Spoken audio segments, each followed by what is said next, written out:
In the news this morning, a startling new development regarding that massive fire in Philadelphia following the police action against the Move cult.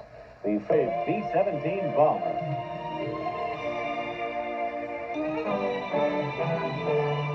When the victory was won in Europe and later in Japan, the experts gave much of the credit to Allied air power. One plane in particular helped change the face of World War II, and that is the subject of this morning's American Diary.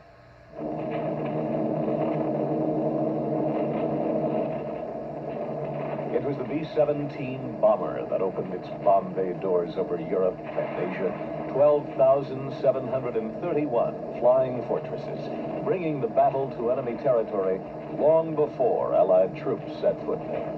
Some went so far as to call it the single most important weapon in the defeat of Nazi Germany. If the old-timers can't claim the B-17 won the war all by itself, it sure helped. American boys climbed into these planes, full of bombs, heading for Europe, not knowing if they would ever return. And it doesn't take much to sit once again in the cockpit and imagine these props turning one more time.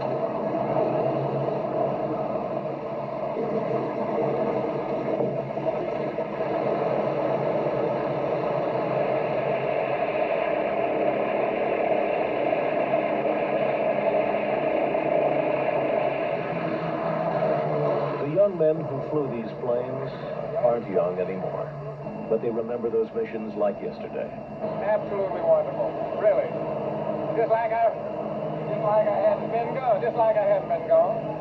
Bill Lindley joined us 40 years after his last B-17 flight to put his hands on the controls one more time. Always. And by using a bomb sight, you would steer the plane. And Lenny Herman, who wanted to look once again into the Bombardier sight. The plane, one of the few remaining B-17s in the world, now based at the Experimental Aircraft Association in Wisconsin. It's a plane that carries a lot of history. October 1943, a fleet of 230 takes off from England. The target, a ball bearing factory in Schweinfurt, Germany. The German Luftwaffe is set up to stop them at all costs.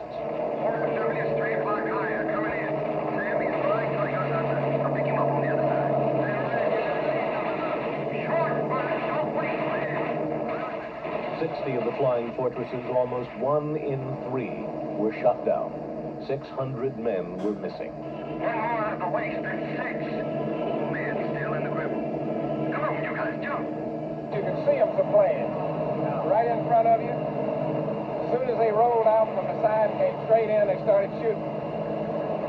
All their wings lit up. It was coming straight at us. And then we had my CO was the pilot. And he started hammering, shoot, Herb, shoot.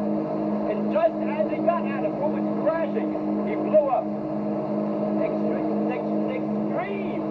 elation. I got him.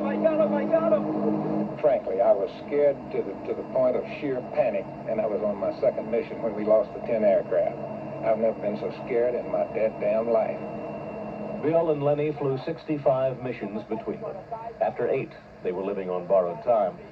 They credit a lot of luck with getting them through, and the plane.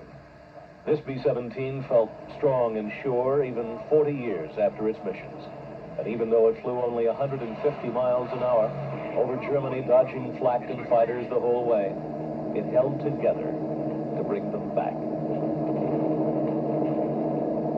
Can you imagine that 150 miles an hour with a little headwind? You'd be hardly moving at all.